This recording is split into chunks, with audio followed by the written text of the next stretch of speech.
La Mougalaba, riche de son histoire et de ses potentialités, reste aujourd'hui prisonnière d'une situation précaire qui ne cesse d'exaspérer ses habitants.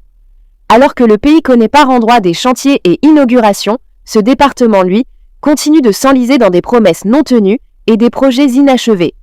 Un désenclavement toujours attendu. La route Mouila-Guiessou, principal axe de communication, illustre à elle seule le calvaire des populations. Les ponts en bois, dont les longrines fatiguées menacent à tout moment de céder, transforment chaque déplacement en véritable parcours du combattant. Sur la rivière Misundula, le pont grince, craque et incarne ce désenclavement jamais abouti. Avec le retour prochain des pluies, une chose est certaine, la route deviendra impraticable, isolant encore davantage la Mougalaba. La route, les pluies vont commencer bientôt là, c'est gâté, on est en guerre.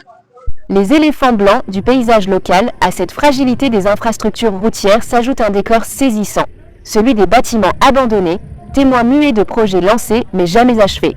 Le complexe administratif, les logements de gendarmes, certains édifices du centre médical, autant de coquilles vides, sortis de terre mais laissés à l'abandon, comme figés dans le temps. Ces éléphants blancs rappellent aux habitants des promesses restées lettres mortes. Un marché indigne des ambitions locales. Le marché de Guiessou, comparé aux réalisations d'autres localités du pays, n'est qu'une petite structure, loin de refléter les besoins d'une population en quête d'échanges commerciaux modernes. Pire encore, le fameux pont sur la Mougalaba, pourtant maintes fois annoncé, n'a jamais vu le moindre début de chantier. Un mal ancien qui perdure. Akambilo monyu dimbo di hietsu bambati mo malongo mabambati bidiantu bio president mkwati bakire bikatindu bibok banda bikam akukusukisila meyetu kunu yenari abana tusabakani buranga. Depuis le CTRI jusqu'à la 5e République, les discours se sont succédés, les annonces ont fleuri, mais la réalité demeure. Les inaugurations et les réalisations majeures se font ailleurs, jamais en Mougalaba.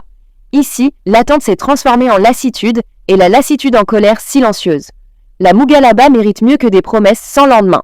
Elle mérite des routes praticables, des infrastructures dignes et un véritable projet de développement. J'interpelle le chef de l'État pour qu'il puisse, n'est-ce pas, relancer encore davantage les travaux qui ont été initiés au préalable. Pour qu'au moins il puisse avoir au moins un essor favorable, n'est-ce pas, à ces nouvel élan, n'est-ce pas, notamment la 5e République. Tant que ces défis resteront ignorés, ce département continuera d'incarner, aux yeux de ses habitants, l'image d'une république à deux vitesses.